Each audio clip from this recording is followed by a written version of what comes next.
በጭራሽ ማድረግ የሌለባችሁ ግን ደግሞ አብዛኛው ጀማሪዎች የምትሰሩትን ስህተት ነው የምነግራችሁ ዛሬ። ኦኬ በጣም ይጠቅማችኋል። ሴቭ አድርጉት። ይሄ ምንድነው? እንግሊዘኛን በአማርኛ ቀይሮ አስቦ ከዛ ደግሞ ድጋሚ በእንግሊዝኛ ተርጉሞ ማውራት ነው። ለምሳሌ አሁን አንድ ኤግዛምፕል ልስጣችሁ። ሌትስ ሴይ ዩር አት ዘ ካፌ። ኦኬ ካፌ ናችሁ ያላችሁት እና ዌይተሩ መጣና ዋት ካን አይ ጌት ዩ አላችሁ። ምንድን ነው ትፈልጋላችሁ አላችሁ ማለት ነው። ከዛ እናንተ ቡናን የፈለጋችሁት ሰው ቡና ኮፊ ነው። እኔ ደግሞ አይ መፈለግ ደግሞ ዋንት ነው። ስለዚህ የሚሆነው አይ ዋንት ኮፊ ብላችሁ ትናገራላችሁ። ኢማጂን አሁን ያ ሰው ቆሞ እየጠበቃችሁ ነው ስታስቡ። በመሀል ላይ ያለውን ፖዝ አስቡት። ያ ሁሉ ደቂቃ ያ ሰው ቆሞ ዋካነጌቹ ካለ በኋላ ቆሟል እናንተ እስክታስቡ ማለት ነው። ይሄ በጣም ዊርድ ያደርገዋል። ፕላስ ደግሞ አይ ዋንት ኮፊም ኢዝ ናት ኮሬክት። ሌላ ዌይ ማድረግ ትችላላችሁ። ይሄንን አቮይድ የምናደርግበት ሜተድ ምንድን ነው?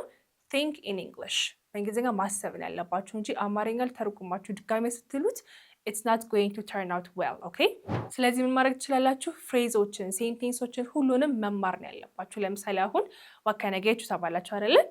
I want to have coffee ማለት ትችላላችሁ። can you please give me a coffee ማለት ትችላላችሁ። ስለዚህ እነኚህን ፍሬዞች ሙሉ እየተማራችሁ ከዛ በኋላ ለዋት ካነጌቹ አንሰሩ ወይም መልሱ ይሄ እንደው ታውቃላችሁ ማለት ነው። ስለዚህ ፍሬዞችን፣ ሴንቴንሶችን መማር በጣም አሪፍ ነው የሚሆነው ለእናንተ ማለት ነው እንጂ don't study words because ፍሬዞችን ስትማሩ አይዲያችሁን በደንብ without having to translate it in Amharic መናገር ትችላላችሁ ማለት ነው።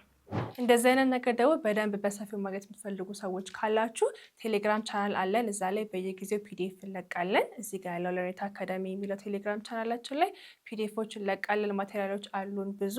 ስለዚህ እዛ ላይ ሄዳችሁ ጆይን አድርጉን። ባይ